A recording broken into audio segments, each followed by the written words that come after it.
Hi friends, welcome to Jaya's garden.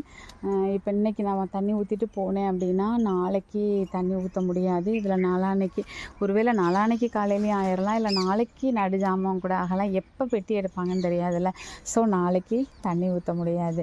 இதில் என்ன அப்படின்னா அதுக்கப்புறம் மறுநாள் வரும்போது நமக்கு 2 நாள் ரெஸ்ட்லெஸ்ஸாக தூக்கமே இல்லாமல் தான் இருப்போம். ஏன்னா நைட்டெல்லாம் உட்காந்து அதுக்கான ஆயத்த பணிகள் எல்லாம் செய்யணும். நம்ம நினைப்போம் சும்மா அவங்க உட்காந்துருக்காங்க அப்படியே எலெக்ஷன் நடத்துகிறாங்க அப்படின்னு நினைப்பீங்கள்ல.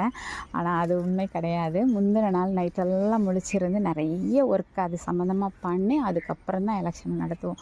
ஸோ 2 டேஸ் தூக்கம் இல்லாமல் 3ஆவது நாள் இங்கே எப்படி இந்த செல்லக்குட்டிங்களை பார்க்க போகிறேன்னு எனக்கு தெரியல. ஏகப்பட்ட செடிகளுங்க. சொல்லப்போனால் 50% மேலே உள்ள செடிகள் அடியாயிட்டாங்க. அது போக வளரவே வளராதோன்னு நம்ம நினச்சிட்டு இருக்க செடிகள்லாம் அழகாக பிக்கப் ஆகிருக்காங்க. இதில் எது வராங்க எது வரலைங்கிறதெல்லாம் நீங்கள் எப்போ தெரிஞ்சுக்க முடியும் அப்படின்னா, இது ஃபுல்லாக எல்லா ஒர்க்கும் முடித்ததுக்கு அப்புறமா எல்லாத்தையும் திருப்பி எடுத்து ரீஅரேஞ்ச் பண்ணும்போது தான் உங்ககிட்ட நான் காமிக்க முடியும் என்னென்ன செடி பொழைச்சிருக்கு என்னென்ன செடி பொழைக்கலன்னு. ஆனால் கண்டிப்பாக பாதிக்கு மேலே செடிகள் அடியாயிட்டாங்க.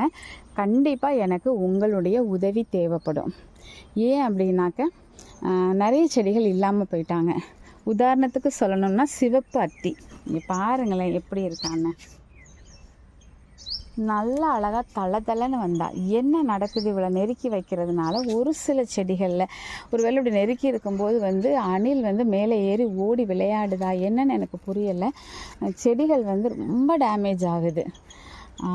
என்னன்னு தெரியல. பார்க்கலாங்க என்னெல்லாம் பொழைச்சி வருவான்னு தெரியல. கண்டிப்பாக என்கிட்ட இல்லாத நிறைய ரேர் வெரைட்டிஸ் இருந்தது, இப்போ இல்லை, நிறைய இல்லாமல் போயிட்டு. நீங்கள் தான் எனக்கு பழையபடி விதைகள் கொடுத்து உதவி மீண்டும் நான் வர்றதுக்கு நீங்கள் ஹெல்ப் பண்ணணும், சரிங்களா?